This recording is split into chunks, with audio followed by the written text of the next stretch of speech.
আপনি কি জানেন কুমড়ো ফুলের বড়া বানানো ঠিক কতটা ইজি?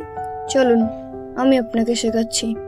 তার আগে জেনে নিন কুমড়ো ফুলের কিছু বেনিফিটস। কুমড়ো ফুলে রয়েছে প্রচুর পরিমাণে ভিটামিন ডি, কে, এ, যা আপনার চোখ ভালো রাখতে সাহায্য করে, এবং ক্যালসিয়াম, পটাশিয়াম, যা আপনার শরীরে ইমিউনিটি বুস্ট করতে সাহায্য করে। চলুন রেসিপিটি দেখে নেওয়া যাক।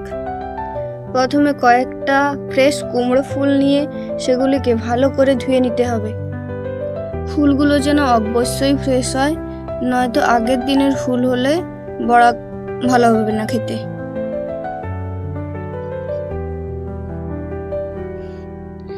এরপর ফুলগুলোকে কেটে নিতে হবে। আমার মা দেখিয়ে দিচ্ছিল যে কিভাবে ফুলগুলোকে কাটতে হয়। কুমড়ো ফুলের পেছনের অংশ এবং পরাগরেণুগুলো নেব না আমরা।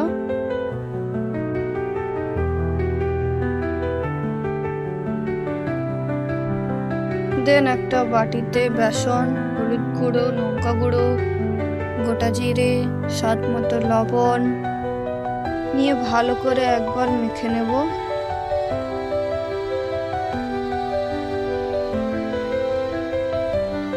তারপর অল্প অল্প জল দিয়ে মেখে নিতে হবে ভালো করে।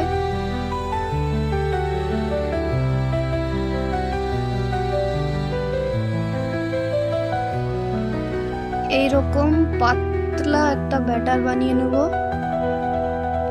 বেসন যত ভালো করে গোলাবেন কুমড়ো ফুলের বড়া খেতে কিন্তু ততই ভালো হবে। এরপর বেসনের মধ্যে কুমড়ো ফুলের বড়াগুলোকে কোট করে ভেজে নিন। দেখলেন তো কতটা সিম্পল ছিল? আরও কি দেখছেন? যান কুমড়ো ফুলের বড়া বানিয়ে খাবেন।